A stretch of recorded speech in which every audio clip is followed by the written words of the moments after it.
Ikiwa tarehe 26 mwezi wa 5 mwaka wa 2025.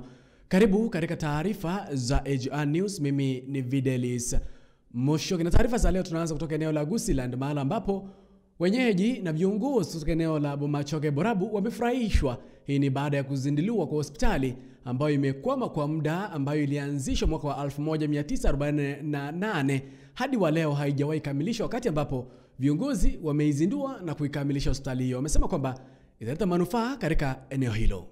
Mkurugenzi wa idara ya afya katika sehemu hii, na mahali hapa ambao tumesimama siku ya leo panaitwa Riokindo Mission Hospital, ambayo ilianza mwaka wa 1948 ndiposa ikajisajiliwa mwaka wa 1952. Tangu wakati huo imekuwa ikiendelea kufanya huduma kwa wagonjwa mbalimbali.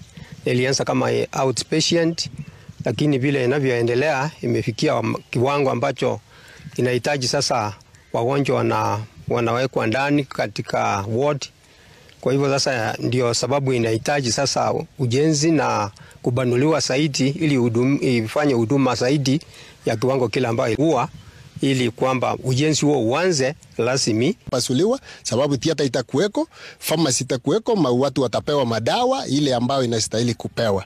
Kwa hivyo ikikuja community nzima ya hapa Riokindo na popote watapata huduma ya study ambao inahitajika kupatikana hapa Riokindo, na watu wata benefit zaidi kutoka kwa hiyo vitu ambao vitafanywa hapa. Na washikadau kutoka sekta ya elimu wameomba wazazi na vile baraza la wazazi nchini kuwahimiza wazazi wenza kulipa karo katika shule ili kuendeleza shughuli za kawaida katika shuleni baada ya serikali kuchelewesha mgao wa kufadhili elimu ya bure katika shule mbalimbali. Ina pesa. Manake wanafunzi ni wachache sana. Saa hii tuko na only 537 students. Hao ni wachache sana kwa hii shule. Kama vile mmesikia hii shule ni ya zamani, inapaswa kuwa na at least over 1200 students. Kwa hiyo hapo kuna shida. Kama saa hii kuko na madarasa 15 ambayo hayatumiki. Kama hii mnaona huko haitumiki na ingine mingi sana. Lakini wazazi mwasema ni hatia mtoto kufukuzwa. Utumane mtoto aje hapa, hujalipa fee na ni hatia. Atakula nini? Tunaona kwamba hii ni kama ambaye elimu haichukutiliwi maanani na inafanywa kama ni mchezo. Ili hali beneficiary hapa chini kabisa ni shule na mtoto ndio anafaa kubenefit. Kwa hivyo mimi hasa katika maoni yangu hii inayoenda mipango ya kuhusiana na mambo ya kuhusiana na CDF na hiyo ngafu, ombi langu ni kwamba hizo ni space ambazo zinafaa kuwa consolidated. Na wanasiasa wa UDA, chama tawala kutoka kaunti ya Mombasa, wamejitokeza leo na kumkashifu aliyekuwa naibu rais Rigathi Gachagua kwa matamshi yake kuhusu wasanii waliomtembelea naibu rais Profesa Kithure Kindiki katika makazi yake rasmi pale Karen. Wanasiasa wamesema kwa matamshi ya Rigathi Gachagua ni ya kikabila na hayastahili kufuatiliwa.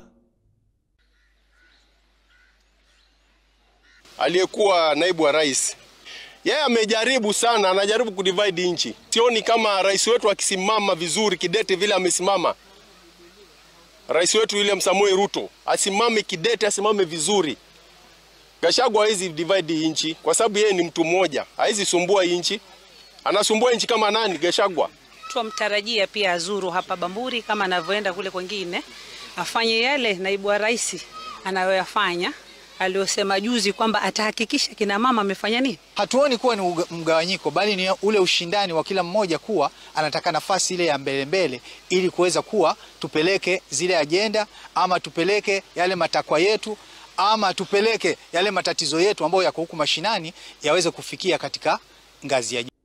Na saa chache baada ya mbunge wa Juja ambaye ni Koimburi kupotea ama kutekwa nyara na watu ambao hawajulikani, sasa amepatikana asubuhi ya leo ya tarehe 26 katika shamba la kahawa katika kaunti ya Kiambu. Wale ambao ni wajajuzi ama DCI wamesema kwamba hawakuhusika kwa njia yoyote, na polisi wamesema kwamba hawakuhusika katika kutekwa nyara kwa mbunge huyo wa Juja. Wamesema kwamba huenda ikawa ni yeye mwenyewe alijiteka nyara.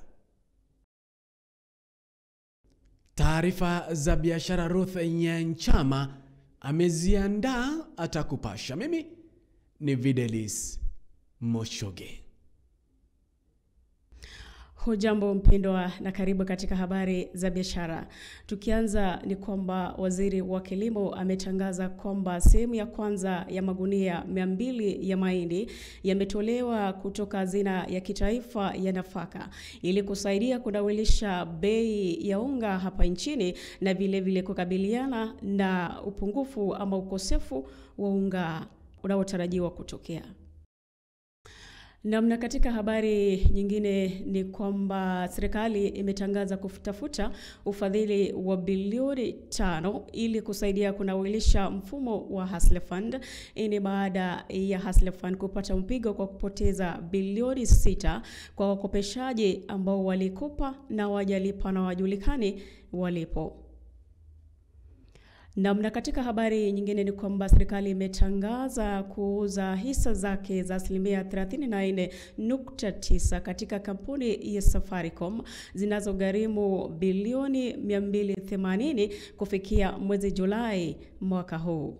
Nikomee hapo kwa sasa. Jina langu ni Ruth Nyanchama.